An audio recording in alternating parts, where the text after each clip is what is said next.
A brand new patch for Modern Warfare 2, DMZ, and Warzone 2 just went live, and some of these changes I'm pretty excited about, and we've got more information for Season 2. As always, we're going to be covering all this information in a rapid-style video. That way you can quickly watch this and get right back into game with no wasted time. If you're new here and want to sub, I'd greatly appreciate it, and if you left a like or a comment, thank you a ton. So starting off, let's go over the patch notes for today's update, crashes. This update contains several fixes to reduce the number of known crashes. We continue to prioritize increased stability and crash fixes across all platforms. This is huge because this game's pretty much been unplayable for a lot of different people. I know for me personally, on my Xbox, I can only play about one game before it crashes. Recently, my PC's been fine and I haven't played it a ton on PS5. So if you've been having any issues where your game's constantly crashes and you're not able to play it, hopefully this fixes this.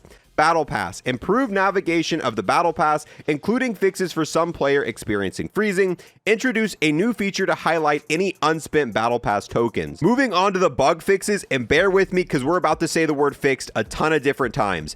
Fix an issue that caused multiple speaker names to persist on screen when 4 or more players were talking in chat. This is huge. This was extremely annoying. When people started talking, sometimes their mics would just stay on screen. Even if you backed out of lobby, got on a new lobby, the mics would still be there. And these are people you haven't played with for hours and hours at a time. They're saying that's been fixed, and I'm super glad. That was extremely annoying. Fix an issue that caused a visual error with the combat knife in the armory. Fix an issue with directional navigation for progression in the gunsmith. Fix an issue that allowed players to move the text on attachments in the gunsmith. Fix some issues that cause menus to close out unexpectedly. Fix an issue that sometimes caused the player screen to turn black when exiting the firing range. Fix an issue that caused previewing a desired bundle in the store to show incorrect content. This one's pretty big. A lot of times the preview you'd see for a bundle didn't show you actually the items you were going to be getting. There's quite a few times I've bought a bundle and then I looked at the items in game and they were nothing like what they were showing in the preview. They were pretty much completely different items, or massive parts of those items were completely missing,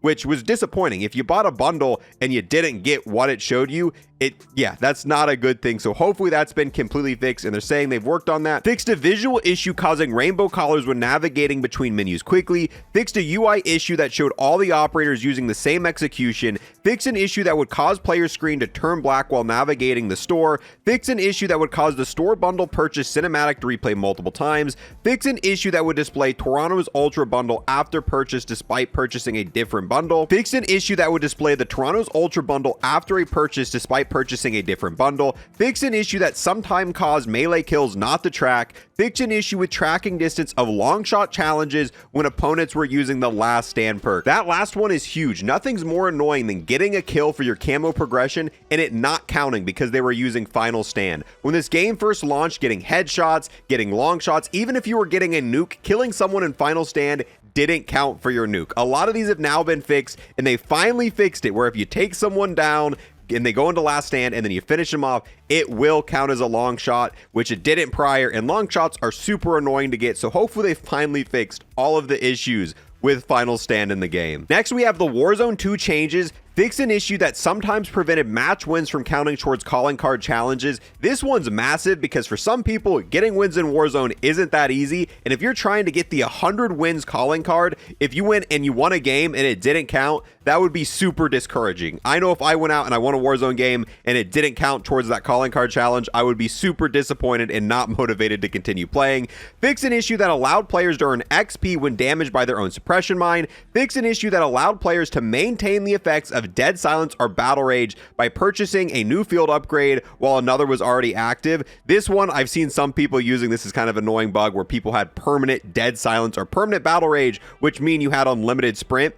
Fix an issue that allowed players to gain XP when using a stim shot and the gas. That was one method people were using to farm XP. Fix an issue that could cause the game to freeze and disconnect a player or cause loss of functionality after interacting with the loadout crate. That's great. Nothing's more disappointing than losing your game because you're frozen. Now for the changes to DMZ. Addressed a number of issues impacting functionality and flow of equipping, swapping, and previewing insured slot weapons. I've had a lot of issues going into game, making an insured slot, backing out, I get an error message, and then I've got to rinse and repeat, and sometimes it takes me up to 5 minutes just to get the game working with my insured slot. So hopefully that's what they fixed. Fix an issue where opening a medium or large backpack weapon slot initially blocks scrolling back down to the main loadout items.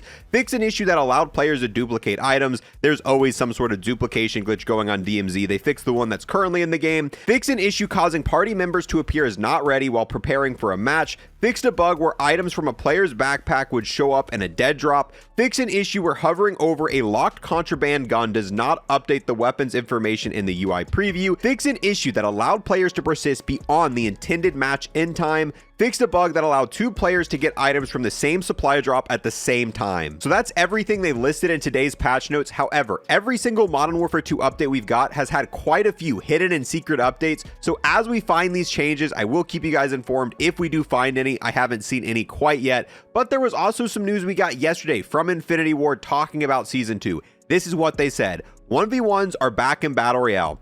Gulag updates are coming in Season 2. We'll be sharing more details about this in next week's studio blog. So we're going to be getting a ton of more information on Season 2 next week, and it's confirmed that 1v1s are back for the Gulag, and it's no longer going to be this weird 2v2 thing that's currently in the game. And surprise, we just got even more Season 2 information, this coming from Raven Software on Twitter less than a minute ago. Battle Royale looting changes and many more are coming with Season 2. Player eliminations and all loot containers will now pop floating loot out onto the floor. See more in next week's studio blog. This is one of the bigger issues people have had with Warzone, is all of the loot stays within the backpack, and sometimes it makes it harder to loot, sometimes it bugs out. Now it's going to be a lot more like Warzone 1, where the loot containers and eliminating players is going to have the loot pop out and float onto the floor.